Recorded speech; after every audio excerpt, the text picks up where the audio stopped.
a workshop. Hi everyone. So today we're basically going to be making yarn out of fabric that we already have. So, but it's on the sewing machine. Ideally, So one of the students was going to show me. this could also be a shirt. So this is how the idea started. So if you look at it, the seam is on the side. That would be the side seam of a t-shirt. And what you start by doing is you start by cutting a small bit next to the seam. And then you start cutting around.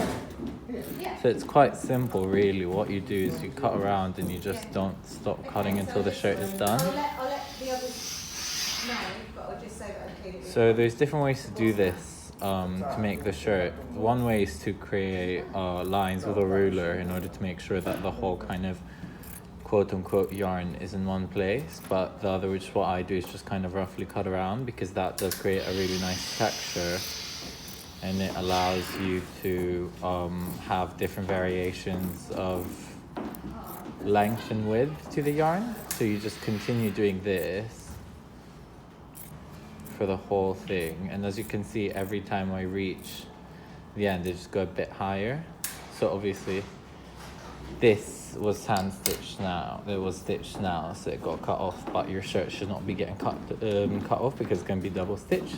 And when you've done the whole thing, what you do is you just roll this up into a ball of yarn and then just use it like we did in crochet. So we'll just basically do your classic loop.